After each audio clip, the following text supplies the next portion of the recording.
Je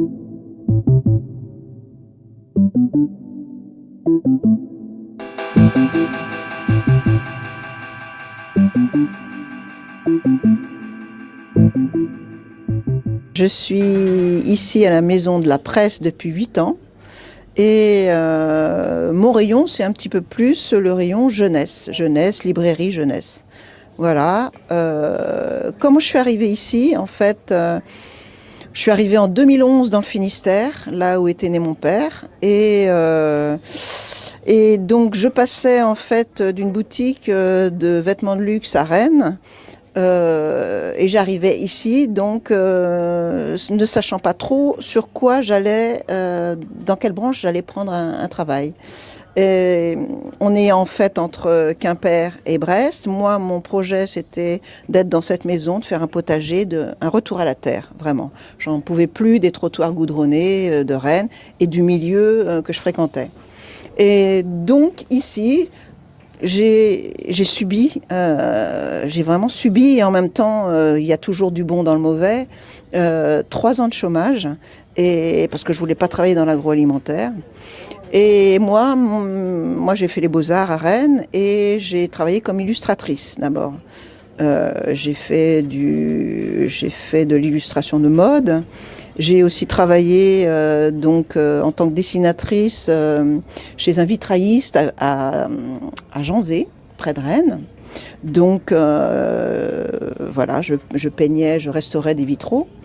Et ça n'a duré que très peu de temps. Et après, donc, j'ai travaillé donc, dans le vêtement. Donc je me retrouve ici en fait, donc en 2011, 3 ans donc de chômage, avec vraiment le contre-pied de cette vie à Rennes. Et qu'est-ce que j'allais faire? Donc je venais très souvent ici pour ou acheter des bouquins ou discuter ou retrouver un petit peu pas l'émulation mais les rencontres, la nourriture en fait un peu culturelle que j'avais à Rennes. En fait, où il y avait les bouquins, les livres, il y avait la vie estudiantine, il y avait la musique, une certaine musique. Ici, j'ai trouvé donc le Renard Pince et j'ai trouvé la Maison de la Presse. Donc, de fil en aiguille, il s'est trouvé qu'à un moment donné, donc il y a 8 ans, ils ont eu besoin de monde. Ils ont eu besoin d'une personne à mi-temps. Et donc, moi, j'étais toute contente de pouvoir travailler dans ce milieu-là. Surtout donc dans le livre jeunesse, parce que l'illustration que j'ai pratiquée à un moment donné, m'interpellait.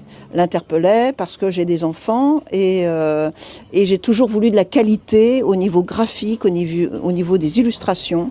J'avais pas envie, si vous voulez, que ce soit le relais, en fait, à Walt Disney ou même s'il y a de très belles illustrations au niveau informatique, je voulais qu'on sente la patte, on sente la main, on sente la gouache, toutes les couleurs, les graphismes, qu'il y ait de la chair en fait dans ces bouquins qu'on proposait aux enfants. Il y a déjà 2 ans à peu près, tout d'un coup il dit moi je vais mettre en vente. Voilà. Qu'est-ce que je vais devenir? Moi je me suis posé la question parce que moi j'ai 63 ans, dans 2 ans je peux prendre ma retraite. Je prendrai ma retraite, c'est sûr. Et donc, qu'est-ce que je vais devenir d'ici là? Est-ce que je serai mangée à n'importe quelle sauce ou est-ce qu'il y a un projet qui se met en place? Donc, petit à petit, Fred, voyant que ça ne se vendait pas trop, il vous expliquera ça en long et en large, il s'est dit, pourquoi pas faire une coopérative? Et moi, je suis 100% d'accord. Parce qu'on s'aperçoit en travaillant en librairie comme ça ou en maison de la presse, la presse est en diminution complète. Et quant au bouquin, on s'aperçoit que les livres, en fait, les distributeurs nous fourguent énormément de livres parce qu'ils font le buzz, parce qu'ils parlent d'une chose, ils parlent d'un prix littéraire. Et tout arrive en même temps sans qu'on choisisse réellement, les sujets qui nous intéressent principalement. Et donc ça, c'est très vrai en septembre, c'est très vrai en janvier aussi. Septembre, c'est les prix littéraires, septembre-octobre. Et donc, nous, on veut absolument renforcer, par exemple, des coins librairies qui seraient sur le féminisme, qui seraient sur l'écologie, l'agroécologie, sur l'autosuffisance, sur Il y a tellement de sujets, en fait, parallèles et alternatifs qui nous intéressent. Et le problème, c'est que la maison, on peut pas, elle n'est pas extensible.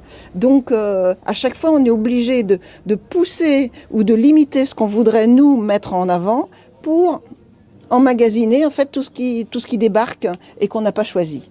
Des lectures qui ne nous semblent pas forcément... Bon, qu'il faut avoir, parce qu'il faut qu'il y en ait pour tous les publics, ça c'est certain, et pour toutes les bourses. Parce qu'en fait, aujourd'hui, on sait très bien que le livre, beaucoup de gens ne lisent plus. Et donc, il faut les attraper, si on veut, faut les tirer un petit peu par la manche pour trouver des choses attractives qui pourraient relancer un petit peu, surtout au niveau des jeunes, surtout même des personnes âgées. Le confinement a un peu vraiment changé la donne.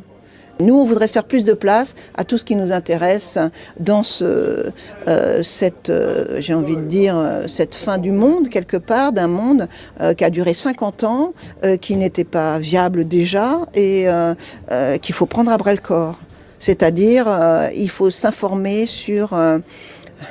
trouver la bonne information, ça c'est encore, on pourrait parler de l'intelligence artificielle qui débarque, qui va encore brouiller encore plus, je pense, les pistes, qui risquent de nous manipuler encore plus.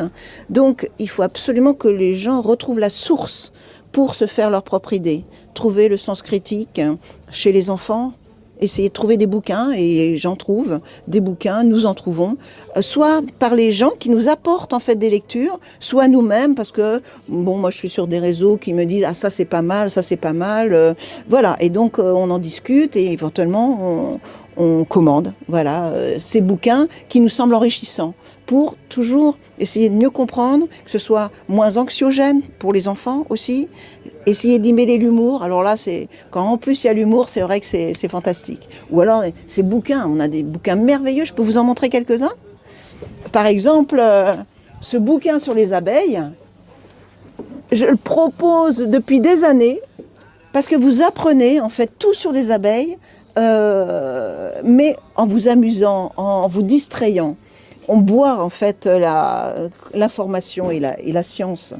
Donc là, avec des superbes illustrations, on apprend le langage des abeilles, l'époque avec les dinosaures, comment ça se passait à ce moment-là, quand elles sont, par exemple, quand les animaux se sont trouvés coincés dans la cire. Voilà. Après, le langage des abeilles, comment elle est faite. Vraiment, c'est extrêmement complet, des super illustrations, vous voyez tout ce qu'on en fait, comment on ramasse le miel, voilà, le gars dans son tonneau, voilà, le lait pour, voilà, pour les femmes, voilà, voilà. Moi j'adore, hein, voilà, je pense qu'il y a beaucoup de livres de jeunesse que je propose aux adultes, tellement c'est drôle, enrichissant, joyeux, et on apprend toujours. La Maison de la Presse est un lieu incontournable, et cette maison en train de pousser va pouvoir développer, gonfler, mais sans esbrouffe. Ça c'est très important aussi. On ne veut pas faire le buzz. On veut vraiment appuyer sur tous les sujets qui sont passionnants et qui sont incontournables à ce carrefour là de société où nous nous trouvons. Voilà.